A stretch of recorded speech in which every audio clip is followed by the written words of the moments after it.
I am Collector Steve, and welcome to my Star Wars collection. Last week I received 2 Facebook messages informing me about a garage sale that was going to be going on over the Labor Day weekend. This garage sale would be held in St. Cloud and had a lot of Star Wars toys and merchandise. And I do mean a lot. So of course, I had to check it out. And of course, I had to buy a few things.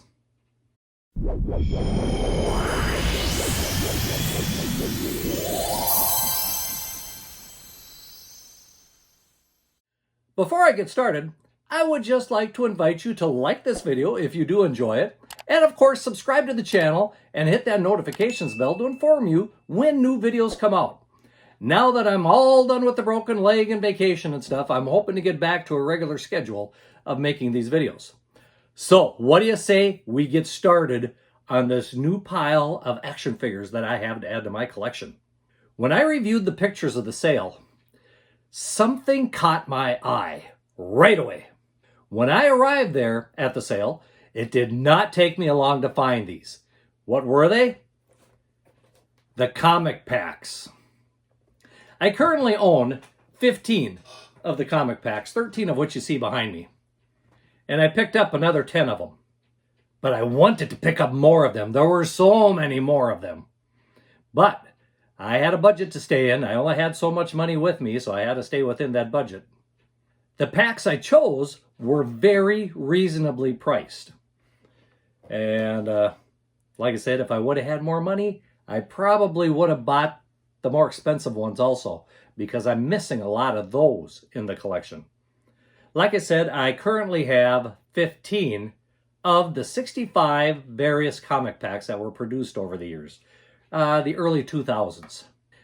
Like I said, I picked up another 10, and when I got home and started laying these out for the video, I discovered 4 of the 10 I bought I already own. But you know what? I don't care really, because they are from the original trilogy and not from, per se, comics only. So it was a nice set to pick up. So what do you say that I get started with it? Shall we?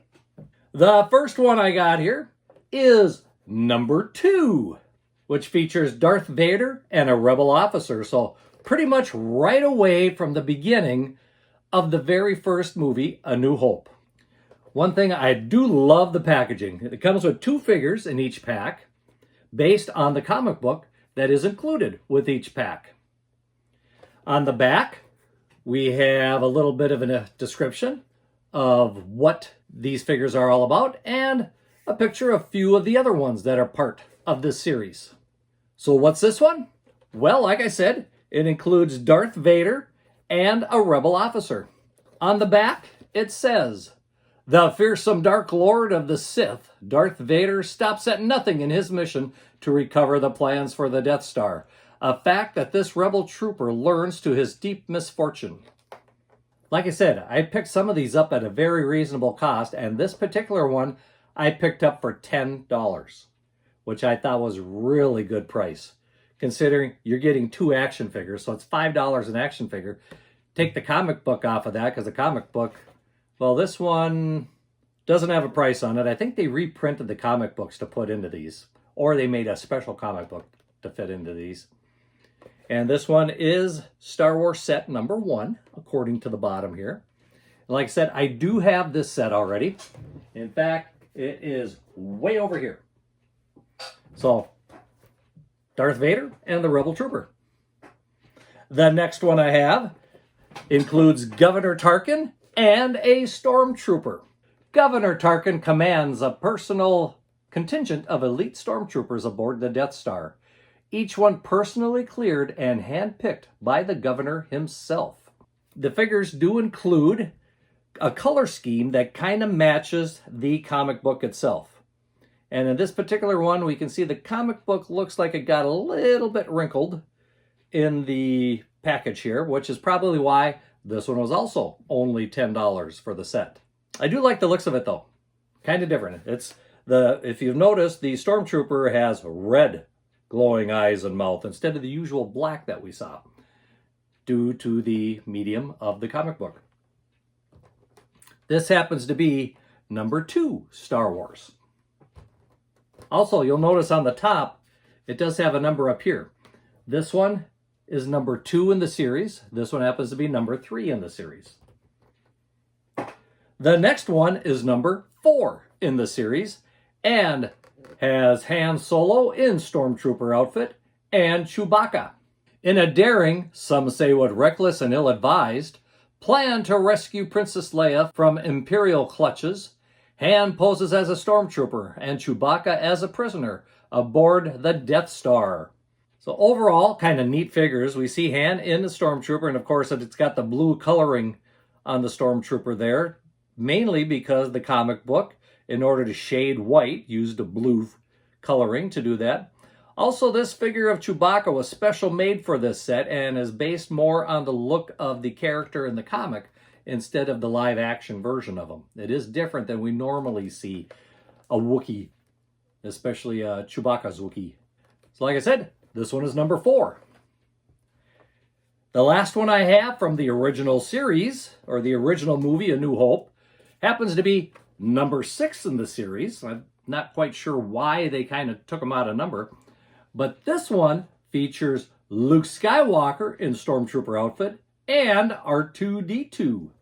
And there again, we notice the blue coloring on the Stormtrooper outfit along with the red eyes on the helmet. This is a kind of a more simply painted R2-D2. Luke, Han, and Chewbacca have rescued Princess Leia, but now they have to escape the Death Star.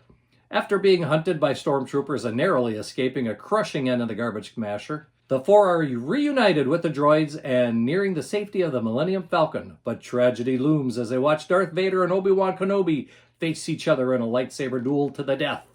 One thing I did notice looking over these figures, as you know now, the vintage line has a fairly decent amount of articulation. These are based on the older action figures, and they only have articulation pretty much at the shoulders, the knee, the hips. I don't think the knees are moving. At least on Chewbacca they're not.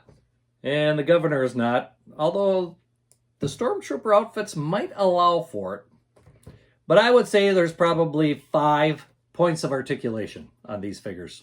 As far as the full figures. Not R2-D2, of course. Yes, I do have all 4 of these up here. But like I said, I don't mind because these are from the original movie, A New Hope. So I didn't really mind when I got home and discovered these were already part of my collection. The other 6, though, are new to the collection. So let me get rid of these and we'll go through those. Okay, these sets were a little more expensive than those sets. Probably due to them not being a part of a movie, just a part of the comic books. And probably maybe they're a little bit rarer than those were. I think these were part of the original series that came out. These came out in later series. Although this first one, though, I would have almost thought would have been part of that series. Because it came out, it's got a copyright of the same year. But this is number 1 in the series. And surprisingly, this doesn't really deal with the movies. But it does deal with the Crimson Empire comic book. And it features Kur Kanos and Karner Jax, 2 Imperial officers, or Royal Guard members. Trained in the deadly secret art of Encheni and fanatically devoted to the Emperor, the Royal Guard from which these 2 rose was the most feared group of warriors in the Empire. Treacherous usurper of the Imperial throne, Karner Jax betrayed his brothers in the Guard and defiled the memory of the Emperor, earning him the undying hatred of Kur Kanos.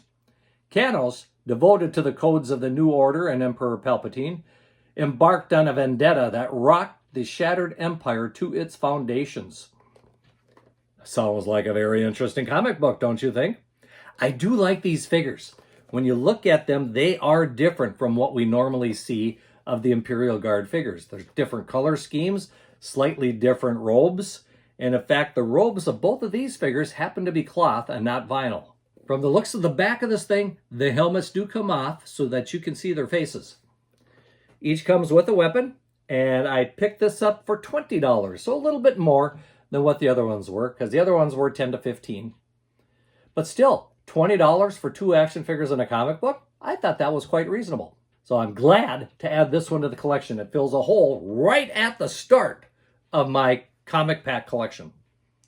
The next one happens to be number 9 in the series. And surprisingly, we finally get Darth Vader versus Princess Leia. And this is from the Infinities comic book, in which Leia, a Jedi in training, meets Darth Vader.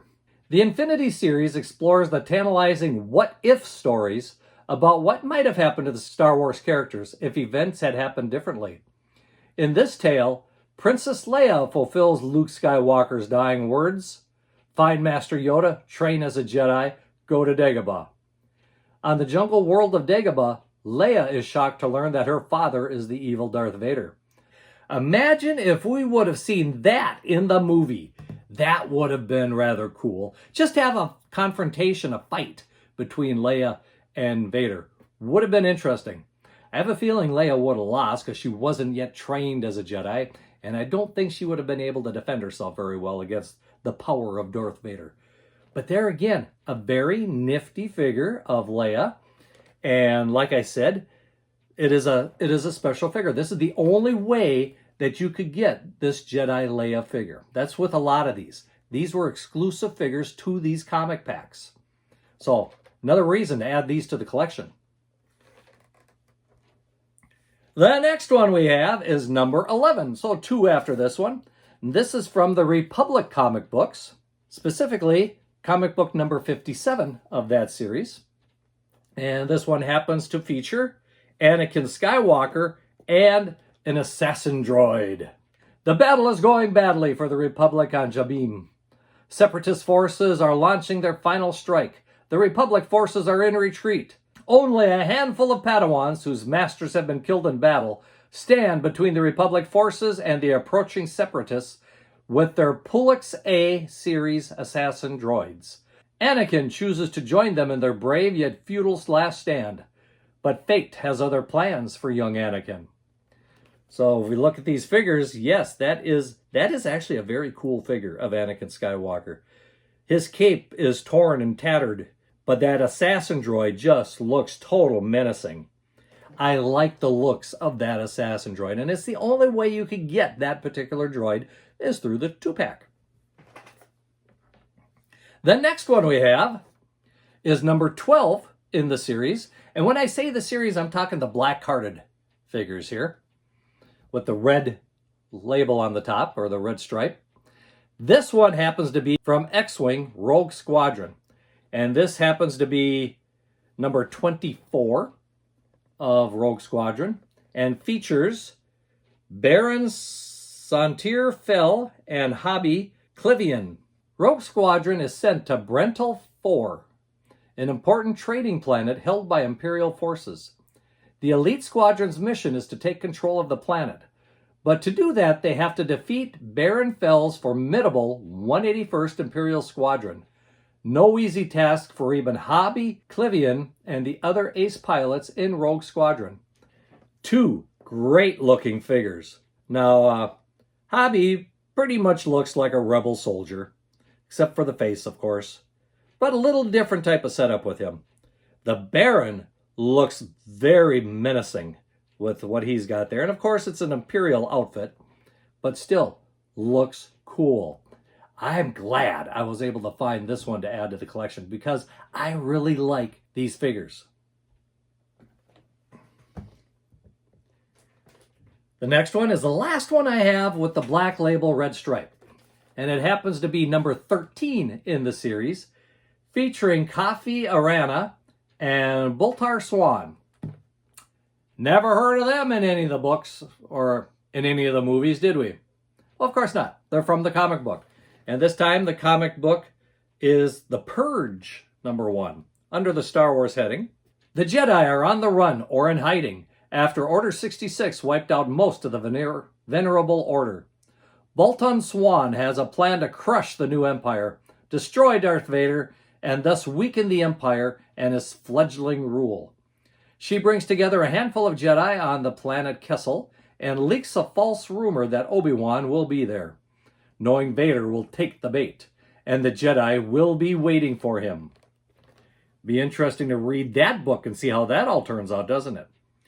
When we look at the figures, they are very nice figures, very well done, and it looks like a little more articulation. We have some articulation at the elbows with these figures. This one, I paid $20 for, which, again, I thought was fairly reasonable, especially when you figure a vintage collection figure nowadays is about $15 or more dollars. By the way, this one was $25. Little more expensive. But there again, because they're great figures, I wasn't afraid to spend that money on them. Now, the last one of the comic packs I bought is a different background, different card. These were black with the red stripes. Well, now we have one from the Legends series, which is a white card, blue stripe. This happens to be number 8 from that series and features Leia Organa and Prince Xizor, or Shizor. I forget how you say it. I think it might be Shizor, from Shadows of the Empire. And right now I'm reading the book Secrets of the Shadows of the Empire. So right now I'm really keyed in on Shadows of the Empire. So when I saw this one, I knew I was going to get it. There was no way I was going to stop. And with the price of $20, there's no way I was going to pass this one up. Like I said, this has been on my mind lately, and I'm really starting to get to the feel that I do need to reread the book. What does it say on the back of this card? As Leia struggles to save the Alliance from being crushed by the Empire, she learns that bounty hunters are after Luke. She infiltrates Black Sun to find out why that crime syndicate wants Luke dead. The leader of Black Sun is Prince Shizor, who sees Luke as a way to get his revenge upon Vader and at the same time gain favor with the Emperor. Her mission is in jeopardy when she meets Shizor and finds herself unable to resist the prince's strange power. Great figures, don't you think? I always liked the figures of Prince Shizor. I thought they were great. From the individual figure you could buy to another different comic pack that they had for the Shadows of the Empire.